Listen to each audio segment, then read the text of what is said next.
Bismillahirrahmanirrahim. Alhamdulillahirabbil alamin. La ilaha illallah wahdahu la syarikalah, lahul mulku wa lahul hamdu wa huwa ala kulli syai'in qadir.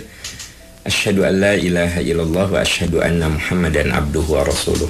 Alhamdulillah, dengan izin Allah Subhanahu wa taala pada pagi ini kita dipertemukan kembali di kajian bedah masalah yang biasa digelar dari tiap hari ya, dari jam 5:15 sampai jam 6.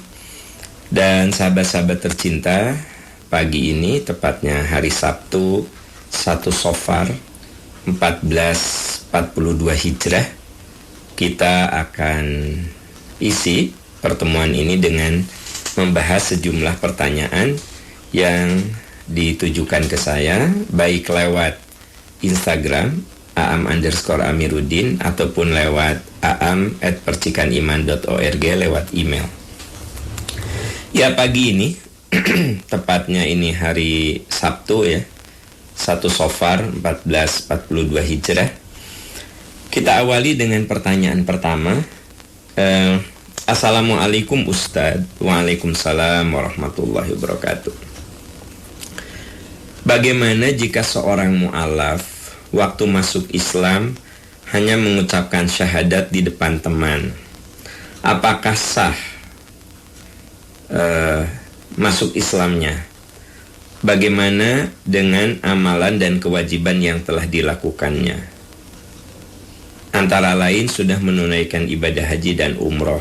Mohon arahannya. Bapak ya, sebenarnya masuk Islam itu, menganut Islam itu hubungannya bukan dengan orang, tapi hubungannya dengan Allah Subhanahu wa ta'ala. Bapak waktu masuk Islam hanya disaksikan oleh teman Bapak. Bapak bersyahadat, asyhadu an la ilaha illallah wa asyhadu anna Muhammadar Rasulullah. Hanya di depan teman Anda mengucapkan begitu. Yang penting Anda yakin ya, itu yang paling pokok. Yang penting Anda yakin. Maka selama Anda yakin akan rukun iman dan rukun Islam, maka sekalipun masuk Islamnya hanya di depan teman Anda, sah. Bahkan sekiranya tidak ada teman Anda, misalnya tidak ada teman, Anda sendirian, Anda bersyahadat, Anda yakin tiada Tuhan kecuali Allah, Anda yakin bahwa Nabi Muhammad itu utusan Allah, maka Islamnya sah. Jadi Anda tidak perlu ragu dengan keislaman Anda selama Anda mengimani rukun iman yang 6 itu dan Anda menjalankan pilar-pilar dari ajaran Islam, yaitu melaksanakan rukun Islam. Nah, selama itu dilakukan, maka Islam Anda sah, Anda Muslim. Ada juga yang bertanya, Ustadz, apakah masuk Islam itu harus di depan orang banyak? Harus lapor ke Yayasan Islam atau DKM? Jawabannya, ya tidak harus. Tapi kalau Anda mau ngurusin KTP, nah kan di KTP ada tertulis agama. Tadinya Anda agama Katolik. Nah sekarang Anda mau Islam di KTP itu. Ya tentu ya, bagian administrasi di RT, RW, kecamatan dan seterusnya itu perlu bukti bahwa memang Anda sudah pindah agama. Nah itulah kemudian bukti yang ditulis oleh DKM atau oleh yayasan yang dikeluarkan oleh lembaga keagamaan itu menjadi bahan untuk menguruskan administrasi Anda, bahwa Anda ini memang sudah pindah agama. Jadi sehelai surat yang dikeluarkan oleh yayasan, yang dikeluarkan oleh DKM, sehelai surat itu lebih kepada kebutuhan administrasi untuk menguruskan KTP Anda, KK Anda, ya, kartu keluarga kan kudu dibenerin tuh. Nah baru dibutuhkan secari kertas dari DKM atau yayasan tempat di mana Anda masuk Islam. Nah, gimana Ustadz? Saya masuk Islamnya oleh teman saya. Saya cuma minta aja keterangan dari DKM, dari Yayasan Islam bahwa saya sudah masuk Islam. Boleh tidak? Boleh. Sah tidak? Sah. Ya. Jadi tolong diingat, masuk Islam itu hubungannya bukan dengan orang. Hubungannya dengan Allah Subhanahu wa Ta'ala. Yang penting Anda percaya, Anda yakin dengan rukun iman, dan Anda berkomitmen mengamalkan rukun Islam. Maka itu sudah dikategorikan sebagai Muslim. Wallahu a'lam bissawab, ya. Ya, kita beralih ke pertanyaan berikutnya. Assalamualaikum Ustadz. Waalaikumsalam warahmatullahi wabarakatuh. Apa hukum dalam Islam investasi di komoditi emas? Ya. Bapak Ibu, sahabat-sahabat sekalian, kalau kita lihat hadis-hadis tentang zakat, itu banyak bicara pakai emas, ya. Karena memang yang sejak zaman dulu jadi bahan investasi, jadi bahan untuk masa depan itu dalam bentuk emas zaman dulu. Nah, sekarang kan bisa dalam bentuk surat berharga dan lain sebagainya. Jadi sebenarnya tidak ada masalah Anda beli emas 10 gram, 20 gram, sampai sekilo, 2 kilo. Lalu Anda simpan, nanti ketika harga emas sudah bagus Anda lepas. Boleh tidak? Ya boleh. Apa bedanya Anda beli tanah dulu 1 meter 100.000, sekarang Anda jual 500.000. Bahkan dulu Anda beli 100.000, sekarang Anda jual 10 juta. Boleh tidak? Ya boleh, ya. Nah, itu sesuatu yang mirip dengan harta simpanan, harta tabungan, simpan. Nah, jadi kekayaan kita itu bisa dalam bentuk simpanan, yaitu berbentuk tabungan, berbentuk bagi hasil dari usaha, ya. Saya punya uang 10 juta, lalu saya titipkan pada Anda untuk difungsikan usaha. Saya bagi hasil dengan Anda, boleh, ya. Atau saya ingin yang aman-aman saja. Saya mau beli emas aja, ya, mau beli logam mulia saja, boleh tidak? Ya boleh. Tapi Pak Am, waktu itu saya beli 500.000, sekarang saya jual 1 juta karena harga emas sekarang 1 juta. Apakah itu riba? Ya bukan riba. Itu jual beli emas, ya, jual beli tanah, jual beli rumah. Betapa banyak suatu benda kita beli, dengan perjalanan waktu harga dia naik, ya. Bahkan sekarang orang lagi musim sepeda, ada yang beli sepeda 20 juta, sekarang sudah 70 juta. Ya, boleh tidak kita jual? Ya boleh-boleh saja. Begitu. Jadi intinya tidak dilarang kita membeli emas sebagai simpanan, kemudian kita jual saat harga emas itu bagus. Allah menghalalkan al-bai' wa harrama riba, dan Allah haramkan riba. Nah, ini kan kategorinya transaksi jual beli. Hanya dalam transaksi jual beli itu sudah mengalami kenaikan harga. Itu hukum pasar. Itu suatu yang terjadi di dalam kehidupan berbisnis. Biasa ada naik turun. Wallahu a'lam bissawab. Ya, Assalamualaikum Ustadz. Waalaikumsalam warahmatullahi wabarakatuh. Ustadz, bagaimana jika seorang telah berbohong kepada pasangannya? Bagaimana taubatnya? Berbohong kepada pasangannya, bagaimana taubatnya? Begini, taubat itu ada 2. Ada taubat yang hubungannya kita dengan Allah Subhanahu wa Ta'ala, maka itu mah gampang. Kapanpun kita bisa bertobat, karena Allah buka pintu maafnya 24 jam. Innallaha yabsutu yadahu bin nahar liyatuba musi'ul lail, ya, wa yabsutu yadahu bil lail liyatuba musi'un nahar. Allah buka pintu maafnya pada siang hari, supaya orang-orang yang berbuat dosa di malam hari siangnya bisa bertobat.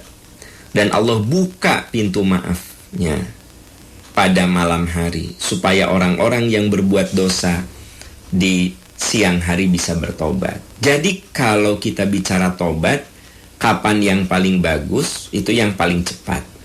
Jadi kalau Anda mau bertobat tidak perlu nunggu tengah malam. Anda mau bertobat tidak perlu nunggu tahajud.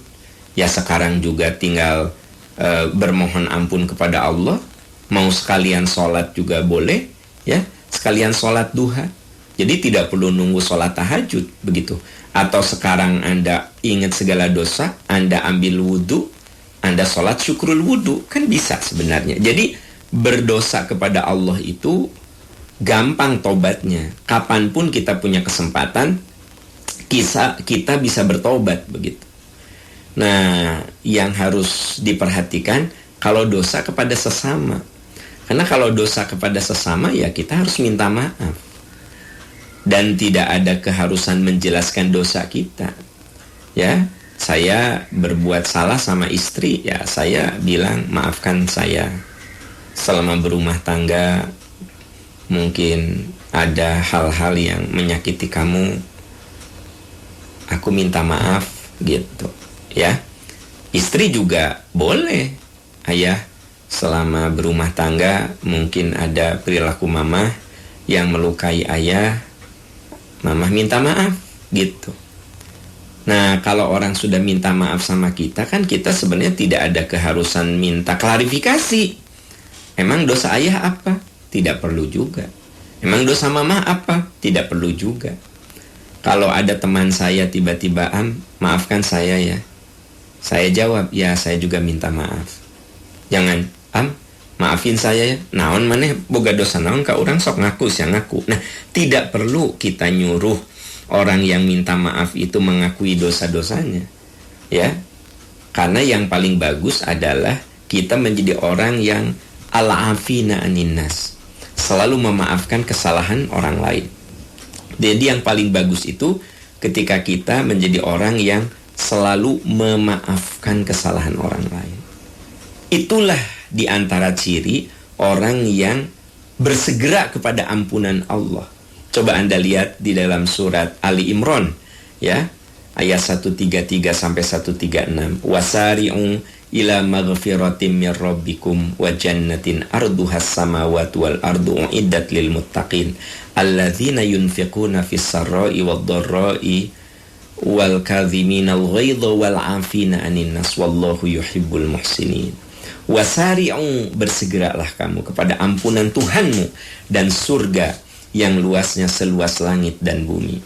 Jadi Allah menyuruh kita bersegera mencari ampunan Allah dan mencari surga yang luasnya seluas langit dan bumi disediakan bagi orang takwa. Siapa yang dikategorikan orang-orang yang mencari surga itu?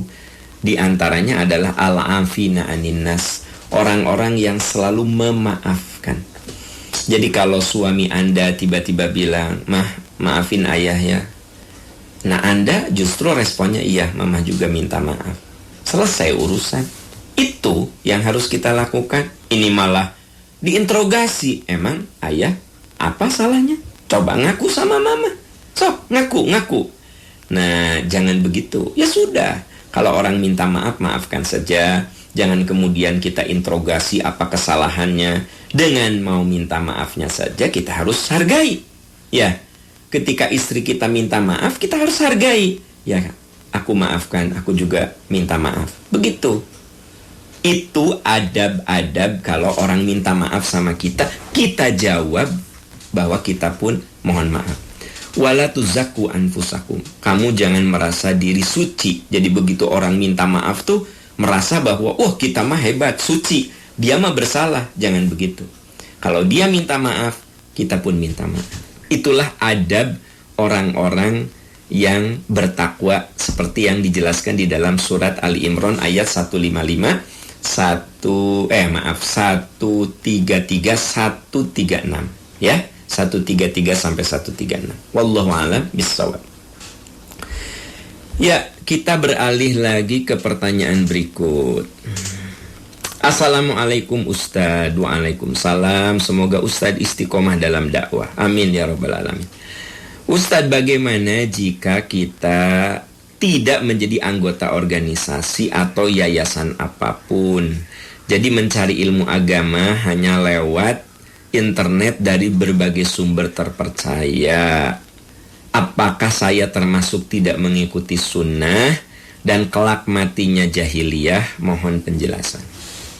Ya, sebenarnya tidak ada keharusan kita jadi anggota ormas. Tidak ada. Mana dalilnya bahwa kita harus jadi anggota Persis, jadi anggota Muhammadiyah, harus jadi anggota NU? Nggak ada. Tidak ada dalil kita ini harus jadi anggota sebuah yayasan dakwah. Tidak ada. Yang ada, kita disuruh untuk beribadah. Ya nggak sih? Wa ma umiru illa liya'budullaha mukhlishina lahuddina hunafa'a wa yuqimus salata wa yu'tuz zakat wa dzalika dinul qayyimah. Agama yang lurus itu adalah orang-orang yang beribadah kepada Allah dengan penuh ikhlas. Jadi yang ada perintah adalah kita beribadah kepada Allah dengan ikhlas. Ya, itu di Al-Bayyinah. Atau yang sering dikutip oleh para ustadz, Az-Zariyat, wa ma khalaqtul jinna wal insa illa liya'budun, ya. Atau yang ada dijelaskan di Al-Baqarah bahwa kita diciptakan itu untuk beribadah. Kan itu intinya. Nah, ketika mewujudkan ibadah ini, ada yang merasa kuat kalau merasa senang, merasa ada teman ketika aktif di organisasi. Nah, maka ada yang aktif atau bahkan jadi anggota di Nahdlatul Ulama, di Muhammadiyah, di Persatuan Islam, di Matlaul Anwar, di PUI. Kan banyak sekali organisasi keagamaan itu banyak sekali. Atau mungkin Anda aktif di yayasan dekat rumah Anda atau yayasan dakwah yang menurut Anda ini cocok, ya. Itu mah bagian ikhtiar supaya Anda merasa ada kekuatan. Tapi tidak semua orang punya kesempatan seperti itu. Ada yang, Pak Aam, saya mah ada ibu rumah tangga, belajar Islam teh Pak Aam, saya mah dari Instagram, cari ustadz-ustadz yang memang punya reputasi, ya, dari Instagram, dari YouTube. Nah, atau saya ikut kajian-kajian online gitu. Boleh tidak?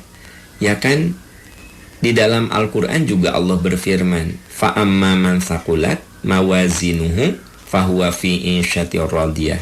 Siapa yang berat timbangan amal baiknya, kalau itu akan memperberat timbangan amal baik Anda, ya silahkan lakukan. Lalu ada ayat yang mengatakan apa? Sekecil apapun kita berbuat baik, Allah akan tampakkan. Ya, sekecil apapun kita berbuat buruk, Allah akan tampakkan. Saya ingin tanya, kalau Anda mengikuti materi saya pagi ini, itu amal soleh bukan? Ya tentu itu amal soleh. Mungkin di antara Anda ada yang sambil ngistrikat, ada yang sambil nyuci baju, ya, ada yang sambil beres-beres, ada yang sambil nyiapin sarapan. Kalau ibu rumah tangga itu, ya nggak? Nah, ada juga yang sambil jogging, dengerin materi saya. Berpahala tidak? Ya berpahala. Kenapa? Nawaitu Anda belajar Islam. Gitu. Karena seorang muslim itu kan wajib memahami Islam. Fa'lam annahu la ilaha illallah wastaghfir li dzanbika walil mu'minina wal mu'minat wallahu ya'lamu mutaqallabakum wa mathwakum. Fa'lam, pelajari oleh kamu.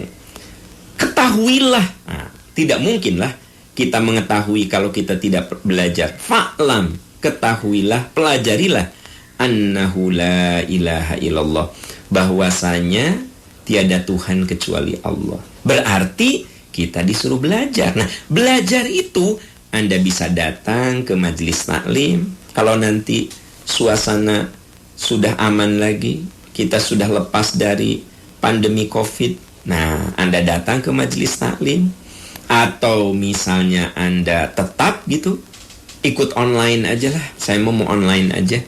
Toh di Al-Hikmah di Percikan Iman juga ada Al-Hikmah online. Jadi lebih efisien kalau saya dari Soreang ke kota gitu. Wah, belum waktunya habis di jalan, belum ongkosnya. Udahlah, saya mah ngajinya pakai online saja. Boleh tidak? Yang penting ngaji, yang penting belajar. Kan gitu. Kalau masalah Anda datang ke majelis taklim, Anda jadi anggota di salah satu ormas Islam, ya, atau apa, yayasan Islam, itu maka namanya juga media. Jadi perlu saya tegaskan, tidak ada perintah satupun dalam Quran kita kudu jadi anggota, ya, tidak ada. Tapi sangat bagus kalau Anda aktif di salah satu lembaga dakwah. Kenapa bagus? Supaya ada yang mengingatkan gitu. Itu aja, supaya teteh udah 2 minggu loh teteh nggak kelihatan ngaji, karena sesama anggota pengajian. Jadi lebih bersifat untuk menguatkan. Dan tentu saja kalau kita aktif di lembaga dakwah, maka amal soleh kita peluang jadi jariahnya banyak, lebih besar lagi. Jadi kalau saya ditanya, Pak, mana yang lebih bagus? Ibadah sendirian atau berjamaah? Ya tentu hidup berjamaah lebih bagus. Makanya kalau Anda memang aktif di organisasi-organisasi keagamaan, aktif di Persis, di NU, di Muhammadiyah, ya itu lebih afdol daripada sendirian. Aktif di yayasan dakwah, jadi tidak harus di NU, di Persis, Muhammadiyah, yayasan dakwah aja. Kegiatan dakwah di DKM saja kan itu merupakan organisasi kan. Gitu. Apa bedanya organisasi Persis, NU dan Muhammadiyah dengan organisasi yang ada di DKM? Sama-sama organisasi, sekelompok orang yang bekerja sama untuk mewujudkan satu cita-cita. Hanya kalau organisasi DKM kan skopnya lebih kecil, levelnya level manajemen masjid. Nah, kalau Anda jadi ketua DKM, Anda memanage kegiatan-kegiatan keagamaan, bukankah itu amal soleh? Pak Amda, saya mah cuma ngurus masjid we, saya mah nggak jadi anggota Persis. Ya tidak apa-apa atuh. Anda jadi pengurus DKM juga boleh jadi kontribusi Anda lebih jelas. Apa lebih jelasnya? Anda pikirkan bagaimana masjid itu ada pengajian, ada pembinaan. Anda memikirkan gimana di masjid itu nanti diperlebar lagi. Anda cari dana untuk membebaskan tanah. Sudah dibebaskan tanah yang dekat masjid, Anda berpikir gimana bikin madrasah. Bukankah itu jihad? Walaupun Anda bukan anggota Persis, walaupun Anda bukan anggota Muhammadiyah, tapi Anda sudah berjihad untuk Islam. Begitu. Jadi yang penting, kita semua itu punya mental untuk intansurullaha yansurkum wa yuthabit aqdamakum. Kita ini kudu berjuang membela agama Allah. Yang namanya berjuang membela agama Allah tidak harus Anda ini jadi anggota NU, Persis, Muhammadiyah, tapi Anda berkontribusi untuk berkembangnya Islam. Itu kan yang paling penting. Makanya ada yayasan-yayasan dakwah, ada juga anak-anak muda yang bikin kegiatan-kegiatan sosial keagamaan. Nah, itu kan bagian dari dakwah. Dan satu sama lain jangan merasa dirinya lebih bagus, tapi harus saling support. Kenapa? Dan nggak ada yang sempurna atau teman-teman. NU segitu besarnya, nggak sempurna. Muhammadiyah segitu besarnya, nggak sempurna. Persis segitu besarnya, nggak sempurna. Jadi Persis, NU, Muhammadiyah saling komplement, saling melengkapi. Dan tidak ada yang sempurna. Ya, jadi kalau merasa Anda bergerak di sebuah organisasi dakwah, Anda merasa paling hebat, nah itulah ya kesombongan Anda muncul gitu. Saya misalnya dengan teman-teman membuat yayasan dakwah Percikan Iman. Ya, alhamdulillah kami dititipi sekolah oleh umat supaya apa? Umat ini terbina, ada sekolah. Sebentar lagi sekarang kami sedang membangun masjid. Tujuannya nanti itu menjadi masjid kampus dan masjid masyarakat. Tujuannya di situ akan jadi tempat ibadah dan peradaban. Ya, apakah ini sia-sia? Walaupun saya bukan anggota organisasi manapun, saya mah dakwah, tapi secara legalitas payungnya payung yayasan. Supaya apa? Secara hukum negara juga kami benar. Maka bikin Yayasan Percikan Iman. Ada aktanya. Begitu, ya. Nah, salah tidak? Ya tidak salah atuh. Ya. Jadi saya pikir semua lembaga dakwah tidak ada yang sempurna. Pasti ada lebih-lebihnya, pasti ada kurang-kurangnya. Berarti disitulah ta'awanu 'alal birri wat taqwa wala ta'awanu 'alal itsmi wal udwan. Saling tolong menolong, saling menguatkan. Makanya saya sedih kalau hari gini masih saling menjelekan. Yayasan ini menjelekan yayasan itu, organisasi ini menjelekan organisasi itu, ya. Wah, misalnya saya organisasi A, saya bilang apa itu? Ya, organisasi B. Nah, tolong yang begitu-begitu udah bukan zamannya lagi. Sekarang ini apa? Waktunya kita fastabiqul khairat, berlomba saja dengan karya, ya. Kami di Yayasan Percikan Iman berjuang untuk berkarya untuk umat dan agama. Berjuang. Ya, pasti ada kekurangan, ada kelemahan. Anda cover kekurangan kami gitu loh. Dan saya yakin di yayasan dakwah lain juga banyak kelebihan, tapi pasti ada kekurangan. Ya, di Bandung ini ada Yayasan Salman, ada Yayasan Istiqomah, ya, ada Yayasan Percikan Iman, ada Yayasan Darut Tauhid. Semua tuh ada kekurangan dan ada kelebihan. Jadi yang paling indah apa? Saling komplement, ya nggak sih? Itu kalau di lingkup yayasan. Di lingkup organisasi, ada Persis, ada NU, ada Muhammadiyah, ada Matlaul Anwar, ada PUI, ada Al-Irsyad. Mereka itu organisasi-organisasi besar nasional, tapi jangan salah, tak sempurna juga. Berarti apa? Saling menguatkan. Nah, jadi sekarang mah kalau Anda di NU tidak perlu menghinakan Persis. Kalau Anda di Persis tidak perlu menghinakan NU. Kalau Anda di Muhammadiyah tidak perlu menghinakan Al-Irsyad. Al-Irsyad juga tidak perlu menghinakan Muhammadiyah. Kenapa? Kita ini sama-sama bersaudara. Sama-sama lembaga dakwah. Sama-sama li'i'la'i kalimatillah, membela agama Allah.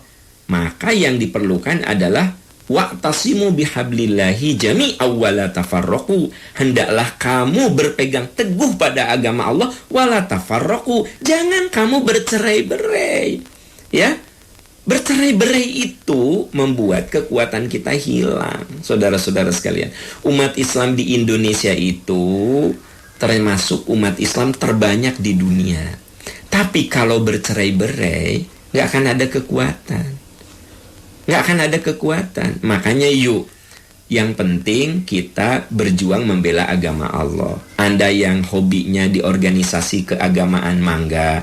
Anda yang senangnya di yayasan, mangga. Anda yang senangnya cuma mengelola majelis taklim, mangga. Anda yang gini, Pak Am, saya mah jadi pendengar ikut sana ikut sini, juga mangga. Yang penting kita berkontribusi minimal untuk keluarga kita membela agama Allah.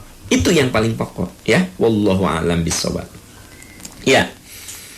Kita beralih ke pertanyaan berikutnya. Ya.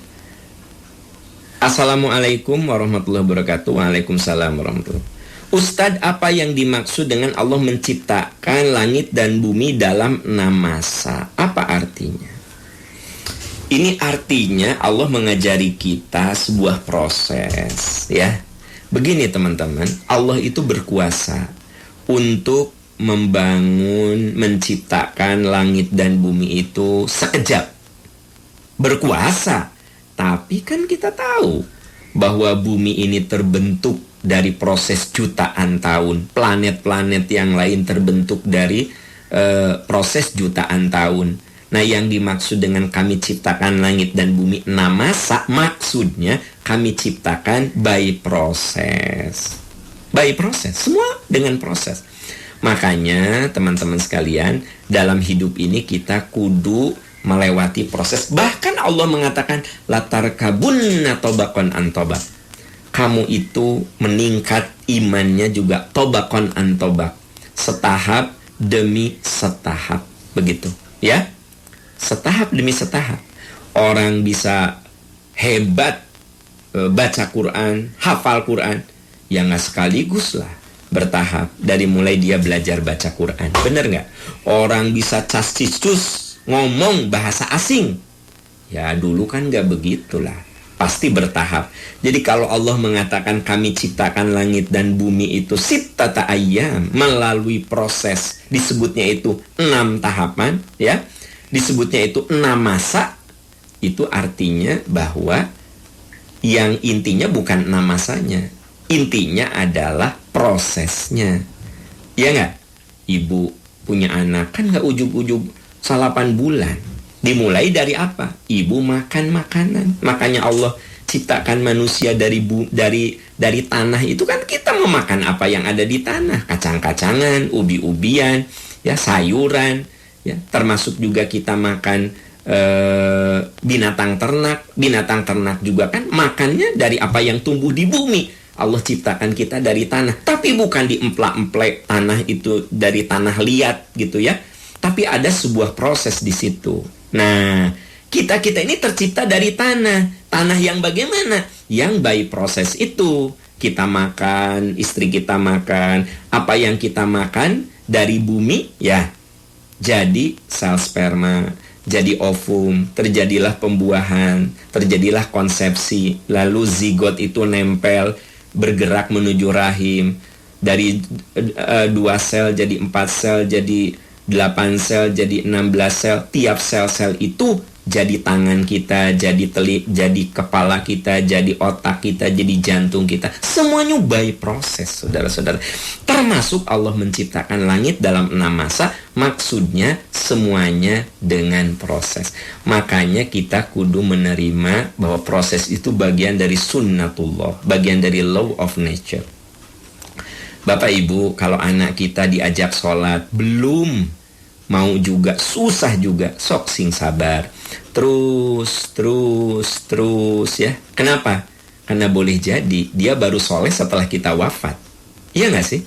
Saya ingin tanya, di antara Anda nih yang mengikuti materi ini, baik melalui Instagram atau yang lainnya, coba saya ingin tanya, ada gak yang dulu itu Anda belum soleh? Wah, Anda gak pernah sholat, gak pernah puasa, orang tua Anda capek gitu, ya? Ada gak? Insya Allah ada ya. Nah, tapi kan sekarang Anda soleh. Kenapa? Semua itu juga by proses. Makanya kalau anak kita belum soleh, terus ajak, doakan. Nah, syukur-syukur ketika kita masih hidup, kita bisa menyaksikan anak-anak kita soleh. Tapi boleh jadi saudara-saudara sekalian, kita tidak bisa menyaksikannya. Anak kita soleh justru setelah kita mati. Dan saya yakin yang hadir di sini, ada yang ketika orang tuanya masih hidup, Anda itu troublemaker, Anda itu anak yang bikin masalah. Tapi sekiranya orang tua Anda masih hidup, mereka akan bahagia sekali. Anda sekarang sudah jadi orang yang soleh, relatif minimal sholat mah udah rutin, tahajud juga Anda lakukan, dosa dan maksiat Anda tinggalkan. Nah, jadi teman-teman sekalian, ini ayat yang mengatakan kami ciptakan bumi dalam 6 masa, pesannya itu semuanya by proses. Semua melalui proses. Jadi kita tidak boleh putus asa menjalani proses itu, ya. Dan memang ada yang diberikan cepat, ada yang diberikan lambat, tapi semuanya kan harus kita jalani. Nah, itu pelajaran berharga. Kenapa Allah mengatakan bahwa bumi dan langit kami ciptakan dalam 6 masa? Apakah saudara-saudara, Allah berkuasa menciptakan dalam sekejap, kun fayakun, jadi we bumi, jadi we planet-planet lain, jadi aja galaksi-galaksi, ya bisa. Tapi Allah ngajari kita proses, gitu. Nabi SAW dakwah di Mekah nyaris gagal, saudara-saudara. Nabi itu 13 tahun dakwah di Mekah, akselerasinya lambat. Allah berkuasa membuat Nabi dakwah langsung sukses. Berkuasa, saudara-saudara. Tapi mengajari kita bahwa yang namanya dakwah itu jalannya berbatu, jalannya terjal. Maka diberi pelajaran kita ini bagaimana dakwah Rasulullah. Nabi SAW tuh nabi, saudara-saudara, langsung ditolong Allah. Tapi Anda lihat, Nabi 23 tahun berjuang dengan segala renik-renik perjuangan dan penderitaan. Di Mekah Nabi disebutnya juga orang gila, ya kan? Dilempari batu, dilempari kotoran manusia, ya, dibunuh karakternya, disebut orang gila, disebut orang yang mencari kekuasaan. Wah, ya, sampai teman saudara sahabat-sahabat Nabi juga ada yang dibunuh, bahkan Nabi pun direncanakan untuk dibunuh. Kan pada malam Nabi mau hijrah itu, di sekeliling rumah Nabi itu sudah ada algojo-algojo dari berbagai kabilah. Kenapa dari berbagai kabilah? Supaya tidak disalahkan satu kabilah, semua bertanggung jawab. Itu orang-orang muda yang gagah-gagah perkasa itu siap membunuh Rasul. Jadi Nabi itu mau dibunuh pada malam hari ketika beliau mau hijrah. Ini apa artinya, saudara-saudara? Ini isyarat bahwa memang hidup itu butuh proses, butuh perjuangan. Nah, itu makna kenapa Allah menyebut menciptakan langit dan bumi dalam 6 masa. Maksudnya semuanya by proses, semua melalui proses. Maka kita kudu bersabar menghadapi proses itu. Nah, tugas kita menjalani proses dengan sebaik-baiknya, dengan ahsanu amala. Alladzi khalaqal mauta wal hayata liyabluwakum ayyukum ahsanu amala. Siapa di antara kamu yang melewati proses itu dengan ikhtiar terbaik? Jadi tugas kita apa? Ikhtiar terbaik, ya enggak? Ikhtiar terbaik. Terus dengan totalitas, total, yaitu dengan cara apa? Kerja ikhlas, kerja cerdas, kerja tuntas. Jadi kudu ikhlas melewati proses, tapi juga kudu cerdas, belajar terus, belajar. Nabi Muhammad itu hijrah ke Madinah bukan asal, beliau pelajari kenapa Madinah, gitu ya. Pelajari, kerja cerdas. Nah, kerja tuntas. Coba dengan kerja keras kita selesaikan. Sebab suatu aktivitas itu harus tuntas, saudara-saudara. Berobat itu harus tuntas, ya. Banyak orang yang baru seperempatnya berobat, udah pindah ke dokter lain. Baru seperempatnya berobat, udah ganti obat lain. Itu tubuh kita jadi apa? Uji coba obat. Coba yang benar berobat itu, ya.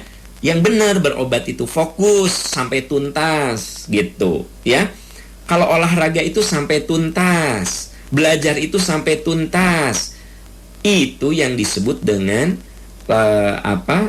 ahsanu amala, melakukan yang jadi semua by proses. Proses itu kudu dilewati dengan amalan terbaik, yaitu dengan apa? Kerja ikhlas, kerja cerdas, kerja tuntas, ya. Wallahu a'lam bishawab. Sahabat-sahabat tercinta yang Allah muliakan, itu yang bisa saya jawab pada hari ini. Ya, insya Allah besok hari Ahad ada majelis percikan iman online jam 7.30. Ya, besok majelis percikan iman. Dan jangan lupa malam ini, sahabat-sahabat, ada kajian online, temanya ilmuku cahayaku. Yuk, kita jalani hidup dengan cahaya ilmu, ya. Lalu bagaimana supaya ilmu itu benar-benar menerangi kehidupan kita? Jangan sampai ilmu kita ilmu lilin, menerangi lingkungan, tapi lilin itu kan merusak dirinya sendiri.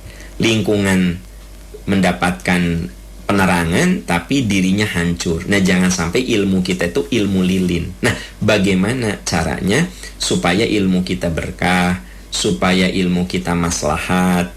Ilmuku cahayaku. Insya Allah malam ini jam 19.30 di Al-Hikmah Online. Jadi malam ini Al-Hikmah Online jam 19.30. Kemudian besok majelis percikan iman jam 7.30, ya. Terus pagi ini pun jam 10, kalau nggak salah ya jam 10, ya. Ada kajian umum juga. Anda lihat di Instagram saya Zoom-nya, ya, untuk kajian pada pagi ini juga ada. Anda lihat aja di Instagram saya, @aam_amiruddin.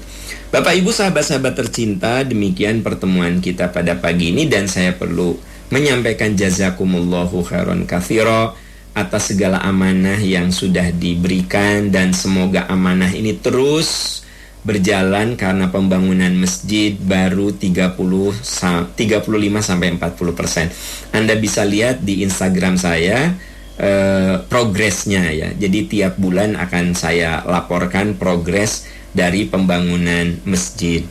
Kalau waktu awal bulan ini saya ke sana belum lagi dibuat atap ya.